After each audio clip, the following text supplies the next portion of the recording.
Assalamualaikum warahmatullahi wabarakatuh. Baiklah, perkenalkan nama saya Yusril Erlangga dari Prodi Budidaya Perairan, NIM atau STK 420034. Mata kuliah Kimia Dasar. Pada kesempatan kali ini, saya akan memaparkan materi tentang asam basa untuk mengikuti ujian final tes oleh dosen pengampu Ibu Triwidayanti Putri.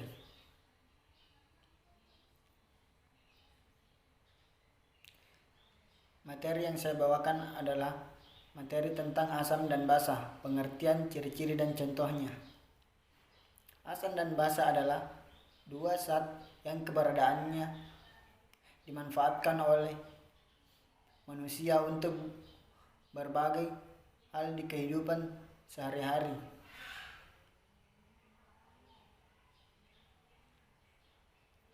Benda bersifat basa sering digunakan manusia dalam pembuatan berbagai jenis sabun, sedangkan benda yang bersifat asam kerap digunakan sebagai bahan pembersih kerak lantai, kamar mandi.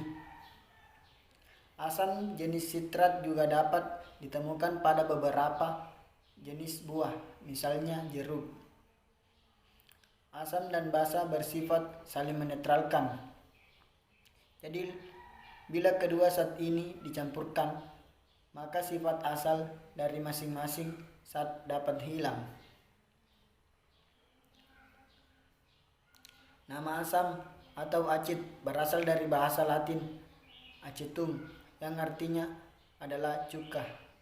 Sedangkan basa atau alkali berasal dari bahasa Arab yang bermakna abu. Pengertian asam.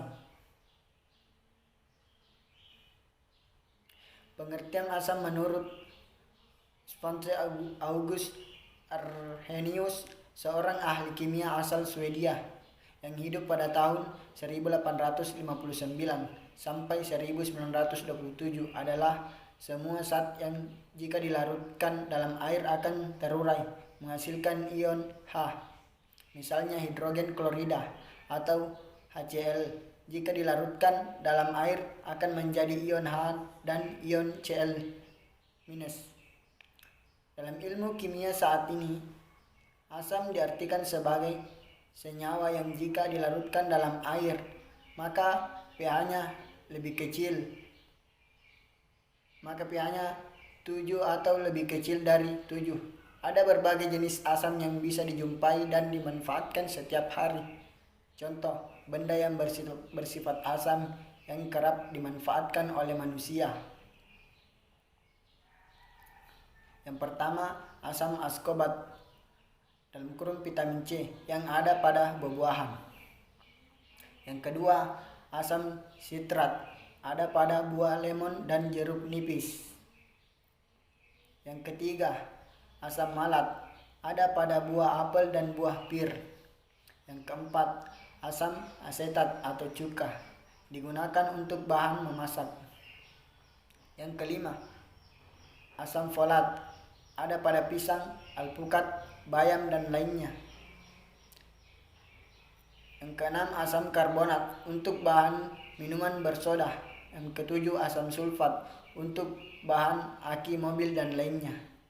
Adapun ciri-ciri asam, ada beberapa ciri dari zat asam, antara lain sebagai berikut.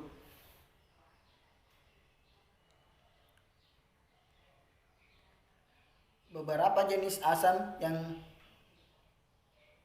aman dikonsumsi jika dirasakan oleh lidah akan terasa masam. Asam jenis kuat juga terasa masam, namun tidak dianjurkan untuk dicicipi karena bersifat merusak jaringan kulit. Jika diukur dengan alat khusus, maka pH-nya akan lebih kecil dari 7 atau ditulis pH lebih kecil 7. Jika terkena kulit akan terasa perih. Untuk asam yang bersifat kuat juga bisa merusak kayu. Bersifat korofis, memicu kerat jika terkena besi atau logam. Bersifat dapat menghantar listrik karena mengandung elektrolit.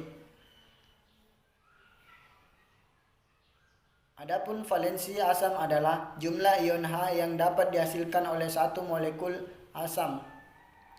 Dan ion sisa asam adalah ion negatif yang berbentuk dari asam setelah melepas ion H. Adapun pengertian basa. Menurut Arrhenius, basa adalah semua zat yang jika dilarutkan dalam air akan menghasilkan ion OH. Misalnya pada senyawa natrium hidroksida NaOH akan terurai menjadi Na dan OH. Jika basa bereaksi dengan asam, maka dihasilkan senyawa garam. Sifat yang umum pada senyawa basa dapat dilihat pada rasanya, yaitu pahit serta jika diraba dengan jari akan terasa licin.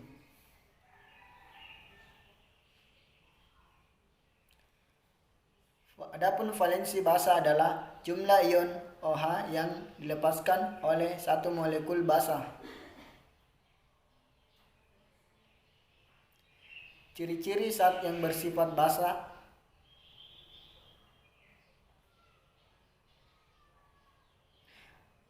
Basa memiliki ciri-ciri yang dapat diketahui melalui indera manusia seperti berikut.